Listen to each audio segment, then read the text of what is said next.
Magandang araw sa ating lahat, Luzon, Visayas, Mindanao at sa ating mga kababayan sa abroad. Kumusta po yun na? Welcome po kayo ulit sa munti natin channel. December 1 na ngayon, palapit na yung Kapaskuhan. Ito yung buwan na dapat magbigayan tayo, patawaran tayo, lalo sa pamilya natin. Kung may iwasan na kakaroon ng hindi pagkaunawaan, nakapatawad naman kahit hindi Pasko, pero mas maganda kasing magpatawad araw ng Kapaskuhan. Ito yung pamasko na pinakamaganda na hindi matumbasan ng anumang halaga. Lalo na sa ating mga magulang, minsan nakakasamaan ng loob yung mga anak dahil hindi mo maiwasan minsan sa magulang yan, may paboritong anak sila. Mga ganong bagay na hindi na dapat pinapalaki. Mga biyanan nagalit sa kanilang mga manugang, anong gawin natin? Anak pa rin natin yan. Sa mga manugang naman may tampo sa mga biyanan nila. So, bigayan na lang, patawaran na lang. Paano ng Pasko ngayon?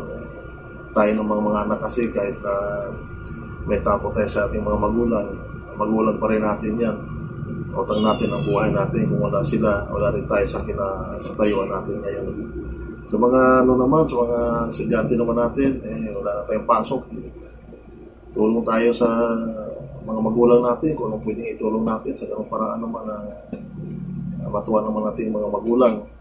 Ano namang ibigay sa atin ng ating mga magulang itong Kapaskuhan, malaking halaga man o maliit, tanggapin natin at pagpapasalamat tayo dahil ang iba naman kasi dito nakakaluwag, wala tayong magiging problema, pero yung iba naman dito pinag-ipunan talaga para mabigyan lang yung mga anak nila. So kung anong maibigay sa atin, tanggapin natin.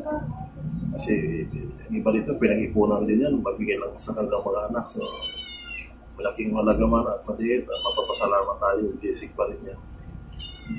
Lalahanin natin ang pagmamahal sa isang magulang sa kanilang anak. Hindi rin basta-basta. Gawin nila yung lahat, mabuhay lang tayo, mapalaki tayo ng maayos. Maswerte pa rin tayo kasi iba. Malaking bagay man o maliit, itong Kapaskuhan, magpasalamat tayo kung anong blessing matatanggap natin.